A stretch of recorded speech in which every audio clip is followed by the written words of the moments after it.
मोहम्मद रसूलुल्लाह सल्लल्लाहु अलैहि वसल्लम दूसरे पर्सन है जिसमें कुरान के अंदर हमद का लफ्ज़ इस्तेमाल किया, उनके नाम के साथ में हमद को जोड़ दिया खुदा ने ले जाके। इससे बड़ी और क्या बात होनी चाहिए आपके साथ में? तो भैया उसवाए रसूल के नाम पे ये ड्रामा करना बंद कीजिए। सीरत रसूल को अगर जानना है तो वो ममता भरा दिल अंदर लाइए जो रसूलुल्लाह का था।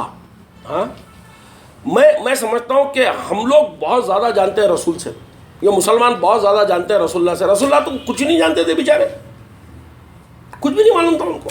जितने हम मुसलमानों को आज हमारी चीज़ों के मालूमात है, हम लोग तो एनसाइक्लोपीडिया है मालूमात के। मोहम्मद रसूलुल्लाह को तो मालूम ही नहीं था। मोहम्मद रसूलुल्लाह को गाली देना आता था? आपको आता साहब, उनको नहीं आता था बेचारों को, बेचारे थे वो।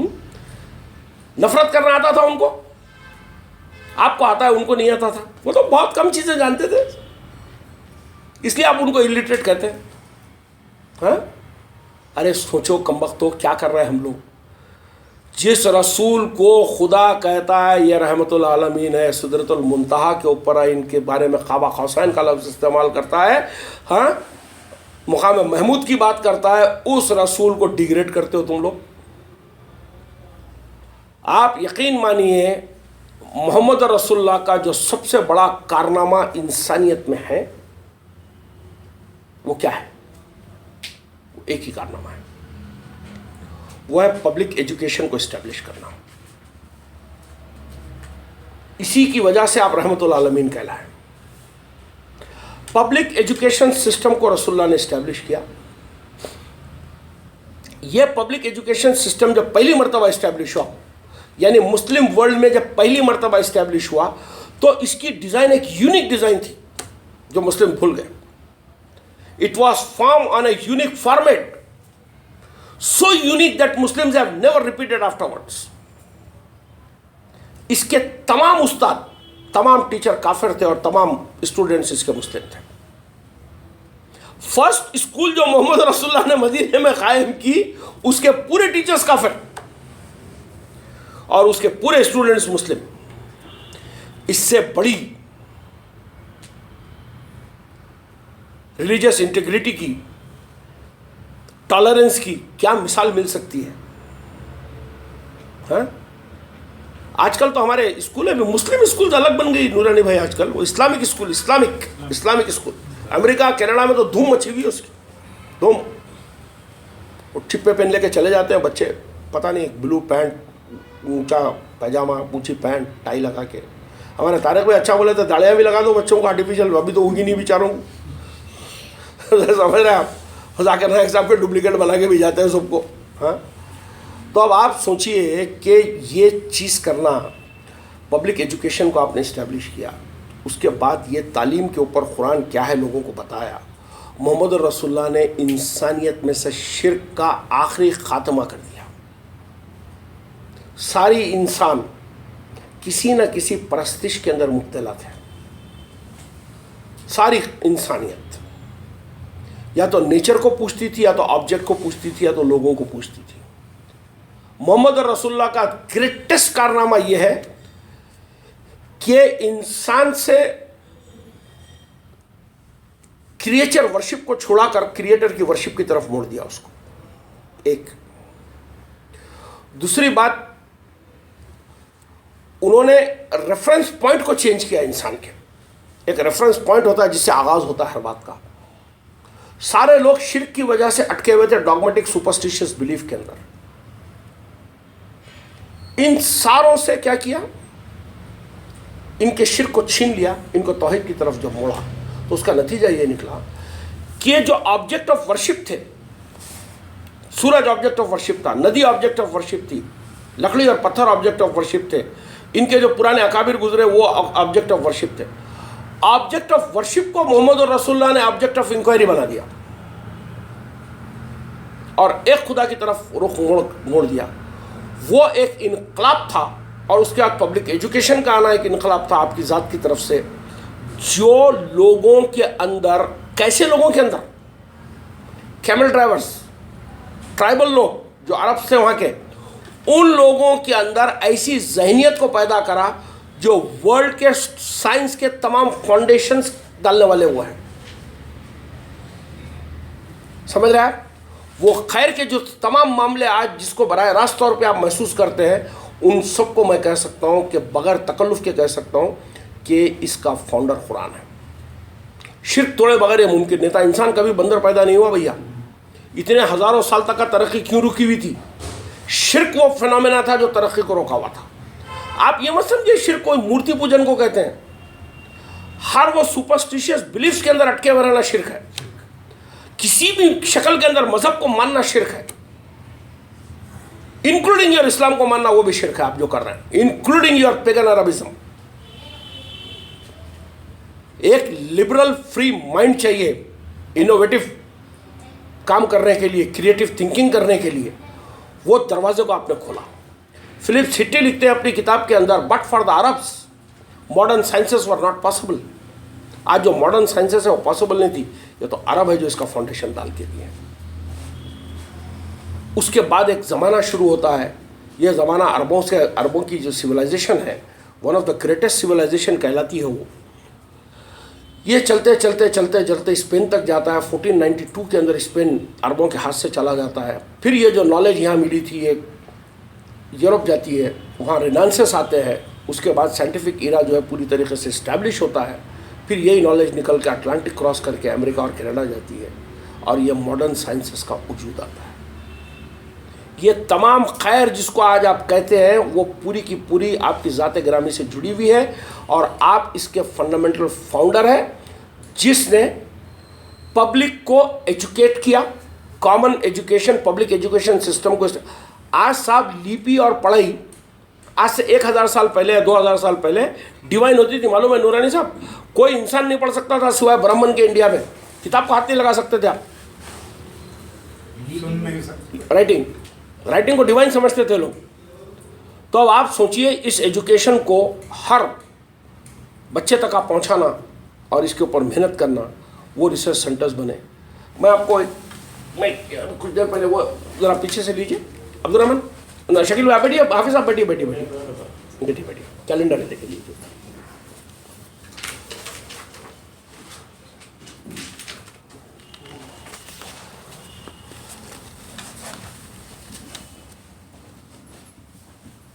ये अब्दुल कासिम खलीफा इब्ने अब्बास अल जवारी, ये 324 to 403 हिजरी के एक साइंटिस्ट हैं। ये father of the modern surgeries, medical surgery का फादर है जिसने सर्जरी कैसे होती है वो बताया है।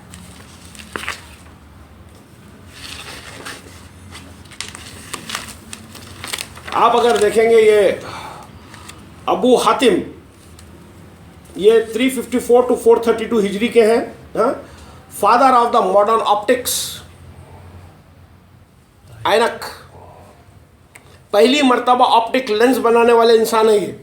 जो बुनियाद बनती है आपके आई केयर की, आपकी बुनियाद बनती है कैमरास की, आपकी बुनियाद बनती है बायनोकुलर की, वो बुनियाद बनती है आपके स्पेस एज की, आकाश की। टेलीस्कोप बनते हैं। एक अरब है हातिम, और कब बना है? 354 to 432। ये वो फाउंडर्स है जो मॉडर्न साइंसेस के फाउंडर्स है ये। फिर अगर आप और देखेंगे अल-किंदी, ये 185 to 259 हिजरी के साइंटिस्ट हैं। ये known as philosopher of Arab, अरब के फिलोसोफर्स हैं जिन्होंने calligraphy, philosophy, mathematics, physics, medicine, geography and music, इन चीज़ों के अंदर अपने इस्टेब्लिशमेंट्स किए हैं।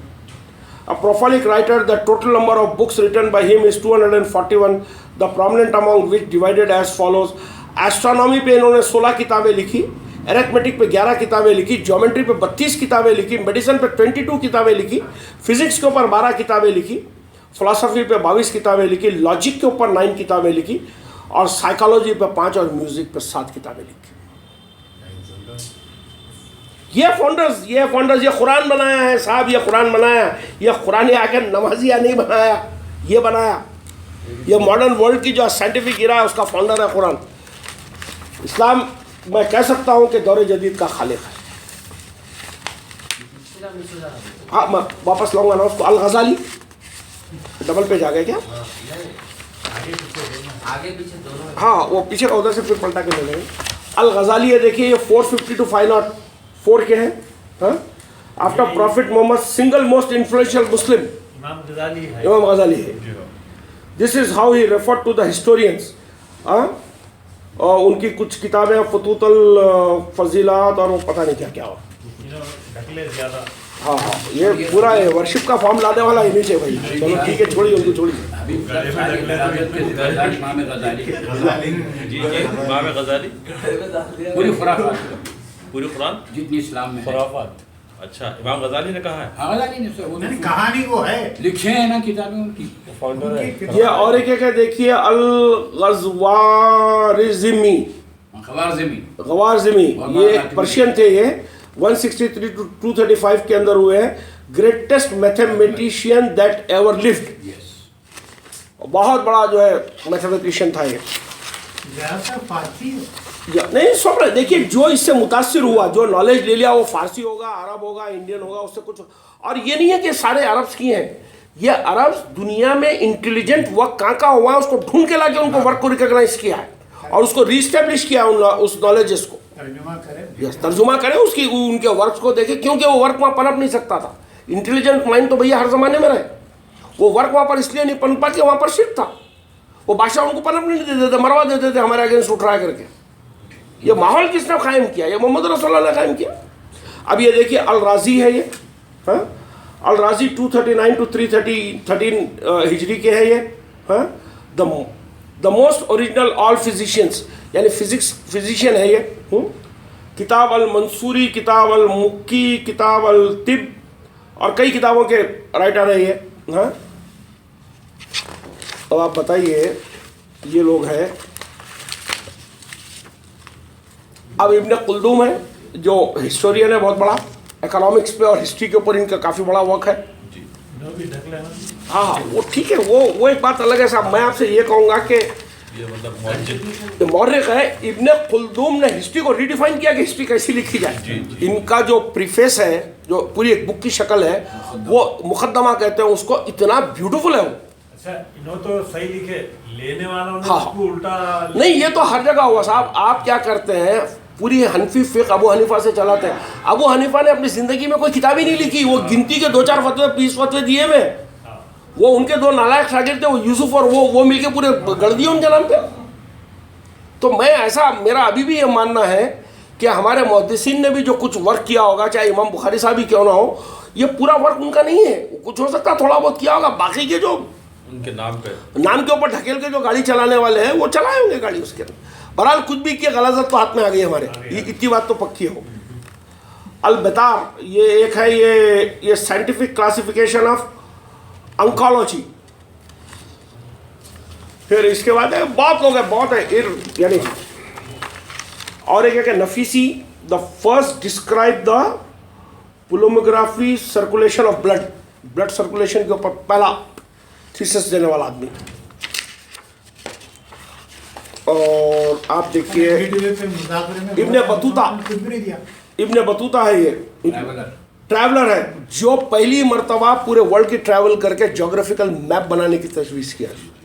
फिर इब्ने इदरीसी ने इसका मैप बनाया, शायद मेरे ख्याल से इदरीसी का नाम आया नहीं आया, नहीं मालूम। इब्ने सीना father of the modern medicine, समझे ना?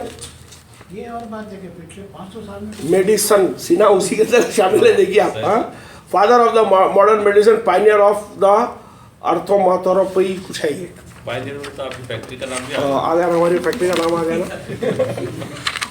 इब्ने हय्यान है ये, हाँ, फर्स्ट प्रैक्टिकल अल्केमिस्ट। तो बहरहाल मैं आपसे ये अर्ज कर रहा हूँ कि जितने बड़े बड़े साइंस के जो आज के फाउंडेशंस हैं, ये पूरे के पूरे अरब्स डाले। इनका बेहिसाब वर्क बगदाद में हुआ। बगदाद के अंदर पेपर नहीं था, चाइना में पेपर था, ये लोगों को मालूम पड़ा साहब। फर्स्ट एडी के अंदर पेपर बन गया। टेक्नोलॉजी हासिल करने की कोशिश करें, नहीं मिल सकी तो किडनैप करके उठा के ला लिया लोगों। Kidnap, they have kidnapped it. उनके आर्टिजन्स को वहाँ से उठा के लाए, पेपर बनाने की इंडस्ट्री बगदाद में इस्टेब्लिश करें। तो रिवायतों में ऐसा आता है जैसे हैदराबाद में जितने पान के डब्बे, वैसे किताब कागज़ बेचने की दुकानें थी बगदाद के अंदर। मोस्ट पॉपुलर बिजनेस था paper and the ink selling. इतना ज़बरदस्त आलिमाना काम उस टाइम पर हुआ। पूरा वो जो वर्क जमा हुआ उसके अंदर फर्स्ट मरतबा क्वारंटाइन हॉस्पिटल बनाया गया, फर्स्ट मरतबा ऑप्टिक का काम किया गया, एस्ट्रोनॉमी पे काम हुआ, इरिगेशन सिस्टम कायम किए गए। सारी बातें जितनी भी आप जिसको आज कहते हैं मॉडर्न साइंस के फाउंडेशंस हैं वो तमाम मुसलमानों ने डाले। फिर मुसलमान पड़ गए वही तावीज़ गंडों की चक्कर में। निकलने के बाद में स्पेन ख़त्म हो गया। इसके बाद जो वहाँ के जो साइंटिफिक माइंड के टेम्पर के लोग थे वो निकल के टर्की गए, क्योंकि वहाँ पर खिलाफत थी। टर्की बोले ये तुम मुसलमान है, ये इससे क्या लेना देना है इस बातों का है, तुम कोई दूसरी बात ही कर ही नहीं रहे। वो लोग तो आ गए थे वही इबादती चक्रों के अंदर, तो उनको रिकॉग्नाइज नहीं किया गया। Then they went to Europe, Greece में जाकर वहाँ पर ये वर्क बना। अरबी के ट्रांसलेशंस उनकी ज़बान में हुए, एक कीमती लिटरेचर तैयार हुआ। उसके बाद में 100 years Europeans has done the brainstorming over the work of the Arabs. That period is known as the renaissance. वो मॉडर्न साइंसेस का फाउंडेशन है। इसका सिंगल पर्सन क्रेडिट है ये। All this credit goes to a single man, the man who is known as Muhammad रसूलुल्लाह सल्लल्लाहु अलैहि वसल्लम। ये वो आगाज था इस्लाम का। आज मैं यही चाहता हूं कि मुसलमान वापस पलट के इस दौर को दोहराए। मैं किसी से किसी का मजहब छुड़ाने में मुझे कोई दिलचस्पी नहीं है। मुझे क्या मिलेगा मजहब छुड़ाऊंगा तो? मेरा कोई नया मजहब है जो मैं मना रहा हूं? मैं आपसे आपके मजहब को नहीं छुड़ाना चाहता, मैं आपसे आपकी बेवकूफ़ियाँ छुड़ाना चाहता हूँ। ये मजहब के नाम पे जो बेवकूफ़ियाँ लिए हुए हम लोग, जो हमारे को गारत किया हुआ है। आज सोचिए साहब, गौस भाई आप इस बात पे गौर कीजिए, मुस्लिम कम्युनिटी ट्रेड और इंडस्ट्री में बैकवर्ड क्यों है? Muslim they don't believe in banking. Interest लग जाता, हमको सूद नहीं लेना है। नतीजा क्या हुआ? पीछे रह गए। अपने बच्चों को फॉरेन भेजा के एजुकेट नहीं करवा सक रहे, क्योंकि एक फंडिंग की रिक्वायर्ड है जो बैंक से लेनी पड़ती है लोगों की। अजीब किस्म के रिजर्वेशंस के अंदर हम जीते, अजीब किस्म के सुपरस्टिशियस डॉगमा से हमारे को जो बांध के रखे हुए। इन बंधी हुई जहनियतों में जकड़े रहना यही शिरक है। और मोहम्मद रसूलुल्लाह का काम था कि इस शिरक से ख़त्म करेंगे। मैं अपनी बात को ख़त्म करता हूँ, लेकिन अपनी बात को ख़त्म करने से पहले अल्लाह के रसूल का मेन रोल जो रहा, आपकी तमाम ज़िंदगी का मिशन जो रहा, वो आयत बताते हुए अपनी बात ख़त्म करूँगा। सूरा नंबर 7 आयत नंबर 157।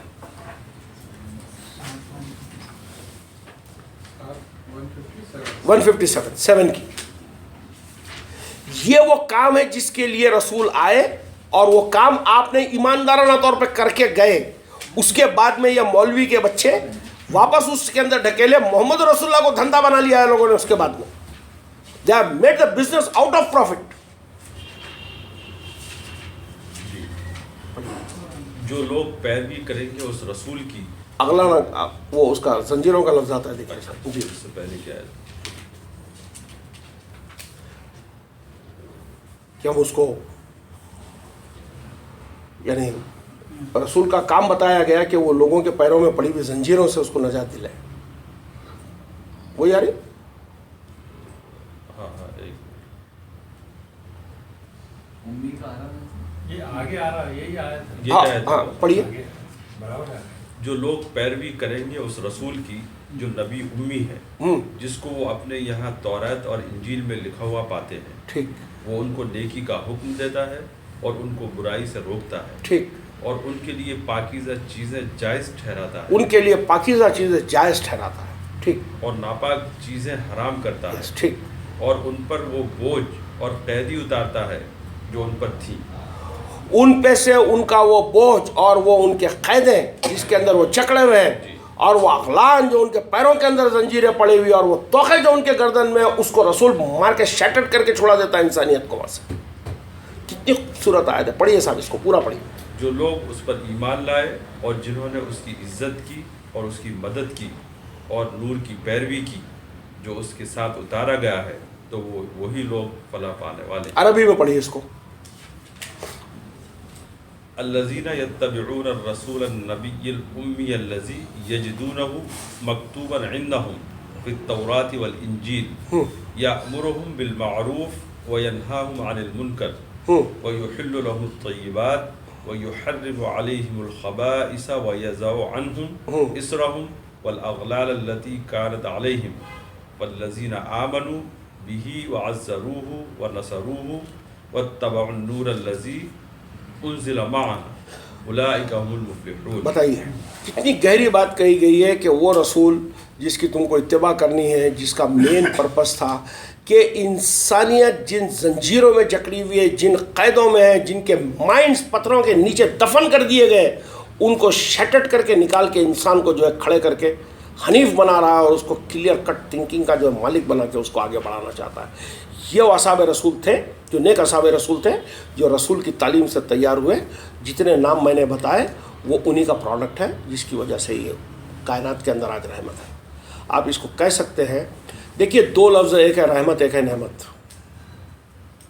रहमत का तमाम ताल्लुक़ दुनियाई चीज़ों से और नेमत का तमाम ताल्लुक़ मौत के बाद की ज़िंदगी से। इसको जो उल्मा कहते हैं, हमारे गुरु भी यही कहते थे, रहमत और नेमत। तो आपको रहमतुल आलमीन कहा गया है, यानी दुनिया में हर वो चीज़ जो आपको मिल रही है उसके बेसिक फाउंडर मोहम्मद रसूलुल्लाह है।